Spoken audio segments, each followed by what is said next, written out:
Today our topic is the dichotomy of control, the key to peace. Life is full of challenges, and sometimes it feels like we are stuck in a storm, unable to find calm. But what if I told you that the key to peace lies in understanding what you can control and what you cannot? This idea comes from Stoicism, an ancient philosophy that teaches us how to live a good life.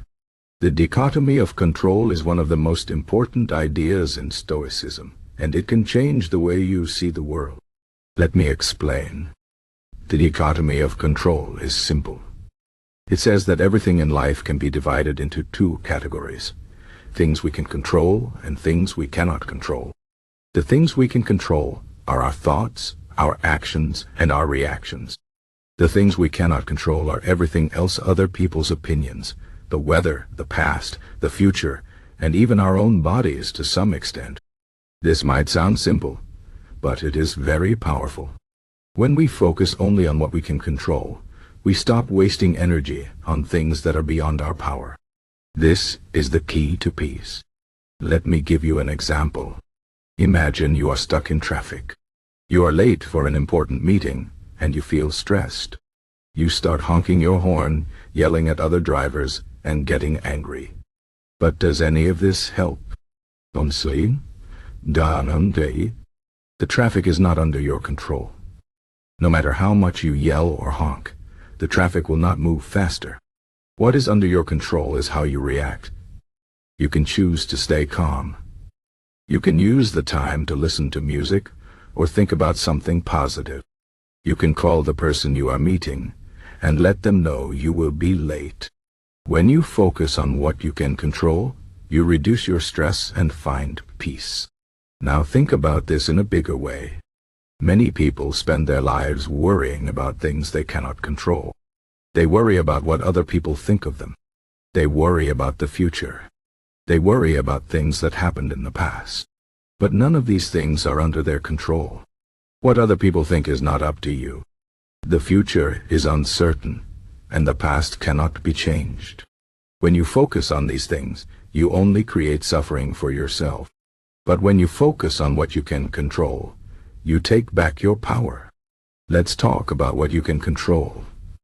First, you can control your thoughts. Your mind is your greatest tool. You can choose to think positively or negatively. You can choose to focus on problems or solutions. You can choose to be kind to yourself or to criticize yourself.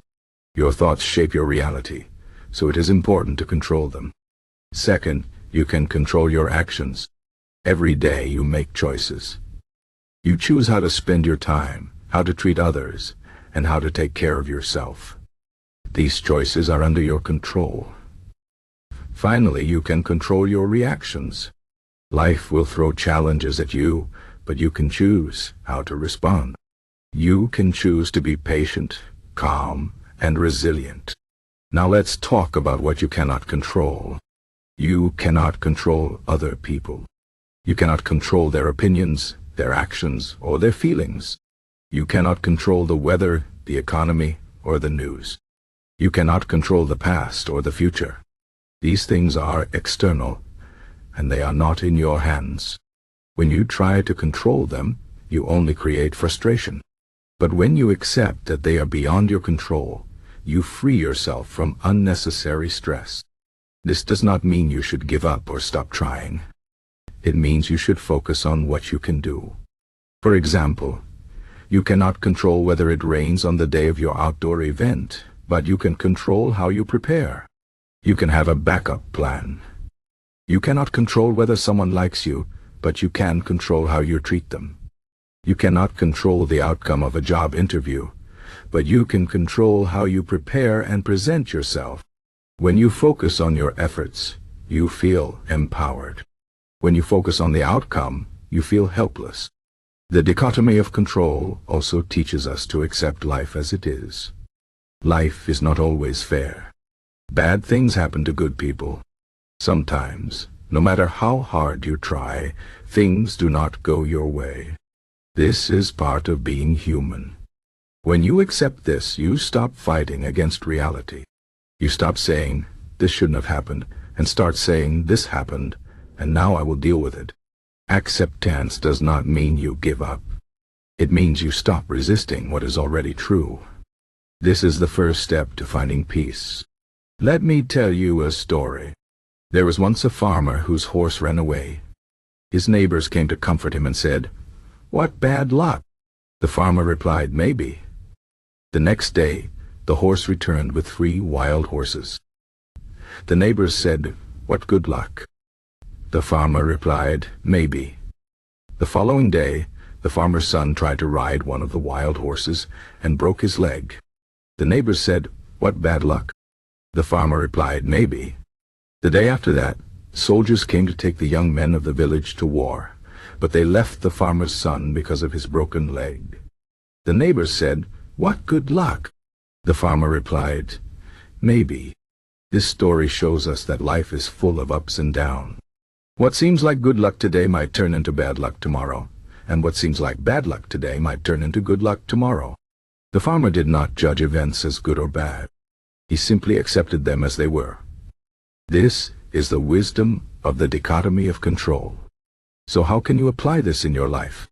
Start by paying attention to your thoughts. When you feel stressed or upset, ask yourself, is this something I can control? If the answer is no, let it go. If the answer is yes, take action. For example, if you are worried about a test, ask yourself, can I control the questions on the test? No. Can I control how much I study? Yes. So focus on studying instead of worrying. If you are upset because someone said something mean to you, ask yourself, can I control what they said? No. Can I control how I respond? Yes. So choose to respond with kindness or walk away. Another way to practice the dichotomy of control is to remind yourself of what is truly important. Many of the things we worry about are not important in the long run. Will it matter in a year if you were late to a meeting? Probably not. Will it matter in 5 years if someone insulted you? Probably not. When you focus on what truly matters to your values, your relationships, your growth, you let go of the small stuff. Finally, practice gratitude. When you focus on what you cannot control, you feel powerless. But when you focus on what you can control, you feel grateful. You realize how much power you have over your own life. You realize that you can choose to be happy, no matter what happens around you. Gratitude shifts your focus from what is missing to what is present. It helps you see the good in every situation. The dichotomy of control is not about being passive or giving up. It is about being wise. It is about knowing where to put your energy. When you focus on what you can control, you become stronger, calmer, and more peaceful. You stop wasting time on things that do not matter, and you start living a life of purpose. So the next time you feel stressed or upset, remember the dichotomy of control. Ask yourself, is this something I can control? If not, let it go. If yes, take action. This simple practice can change your life. It can bring you peace, even in the middle of a storm. And that is the true power of the dichotomy of control.